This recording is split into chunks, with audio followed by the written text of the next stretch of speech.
Merci pour le, merci pour le poil de barbe à gratter, ça crée déjà un peu l'atmosphère de ce qu'on attend pendant les 2 jours, à savoir que ce soit vivant. Merci Nicolas, bien sûr, et puis merci à l'organisation des BIS de nous rassembler aujourd'hui, collectivités et acteurs du spectacle vivant. Bienvenue à vous toutes et tous.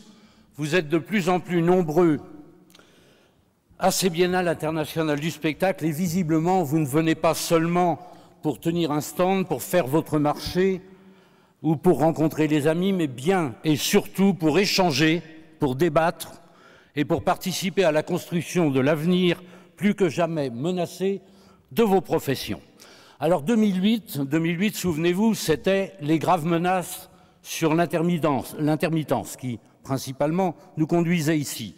2010, c'était le retrait de l'État dans sa participation globale, je ne parle pas ici de culture, mais de global, au financement des collectivités et sa volonté de les limiter dans leur action pour la culture. Mais 2012, pourquoi être là en 2012 ? Alors que tout va mieux, alors que chaque semaine nous apporte la promesse de lendemain qui chante. Un jour, c'est une redite de la taxe Tobin. Un jour, c'est la découverte que la perte du triple A, hier trésor national, entre guillemets, ne nous fait pas quitter le peloton des meilleurs. Un jour, l'idée ô combien nouvelle du mariage homosexuel. Un jour, l'annonce d'une TVA dite sociale, dont le nom est celui d'un faux ami.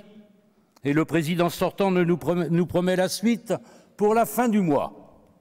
Et l'on se prend à imaginer en mars l'annonce du futur transfert des centres de Margaret Thatcher au Panthéon, pour pas qu'une distribution de Kinder Surprise dans les écoles, et que sais-je encore. Mais dans le domaine de la culture, rien, pas la plus petite embellie. Est-ce parce qu'après un bilan de ratage, je pense au flop de la loi Hadopi, un bilan de gadgets, la culture de chacun, voire de plafonnement des ressources pour la musique et le théâtre, le gouvernement a-t-il choisi l'immobilisme ? Le fait-il par crainte de nouveaux bids ? Le fait-il par manque d'imagination ? Ou simplement par manque d'intérêt et manque de compréhension des enjeux ? Gageons qu'un matin, nous apprendrons le déblocage du gel de 6% comme si cela était un plus, alors que ça ne serait qu'un retour à la case départ. Le dégel comme ultime tentative d'éviter la dégelée. On nous parle de budget sanctuarisé, voire de légère augmentation. Mais pourquoi ? Pour qui ? De grands investissements, le plus souvent dans la capitale. Philharmonie de Paris, Louvre, Orsay, Musée Picasso, Palais de Tokyo, Maison de l'Histoire de France, 750 000 € de plus à l'Odéon, déjà doté de 11,5 millions. Un centre national de la musique sur lequel lorgnent déjà les majors. Est-ce là la relance de la décentralisation ? De coûteux projets au détriment de politiques essentielles, dont celle des publics, avec la suppression des financements des actions culturelles dans le cadre des contrats urbains. Quant à nos basses provinces, le gouvernement y rebat les cartes de la pénurie au nom de la solidarité entre régions contributrices et régions bénéficiaires. Sur quels critères et pour quel sens ? Nul ne le sait, dans une opacité totale. En Pays de la Loire, Alain, c'est la baisse. Est-ce parce que nous travaillons bien ensemble entre métropole, département et région ? Est-ce parce qu'à Nantes, le maire qui a investi dans la culture ne réduit pas sa voilure, ni celle du spectacle vivant, les reconnaissant facteurs d'épanouissement, de lien social et moteur du développement économique ? Et que donc, ici, à Nantes, dans le département, dans la région, l'État pourrait y faire moins d'efforts.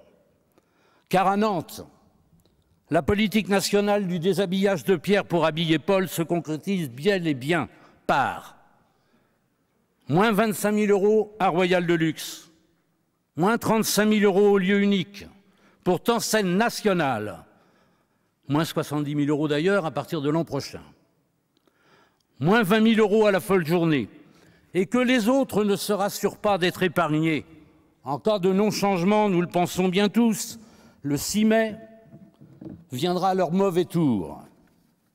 En disant cela, je n'attaque pas les fonctionnaires du ministère, messagers heureux des bonnes régions ou malheureux des mauvaises, selon la draque ou la roue de l'infortune les a nommés. Même les rares mesures nouvelles sont fléchées depuis l'administration centrale.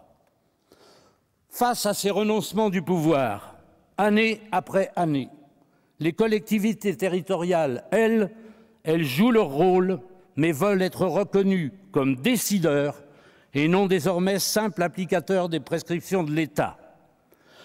Le ministre Frédéric Mitterrand le dit lui-même, je le cite, « Lorsque l'État met 1 euro, les collectivités se mobilisent pour en mettre 2. » Ne parlons donc pas de crise de la culture, mais de crise culturelle de l'État.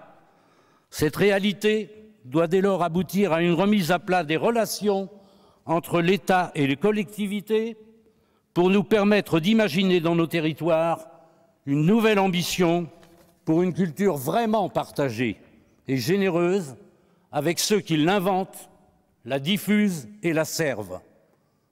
Nous devons répondre, non à travers l'offre, mais répondre à la demande, travailler dans un dialogue équilibré entre responsables des politiques publiques, acteurs professionnels que vous êtes de la vie artistique et créative du pays et citoyens dans la complémentarité des compétences et des savoir-faire de chacun.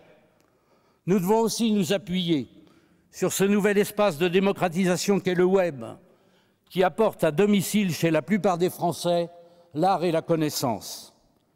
Nous devons, enfin, avoir le souci de la proximité avec les artistes dans les petits lieux développeurs d'émergence et de rencontres des jeunes créateurs avec tous les publics. C'est sans doute aussi sur ces thèmes que vous êtes venus phosphorer ensemble durant ces 2 jours. Nous vous en remercions et nous prendrons notre part dans un souci de co-construction.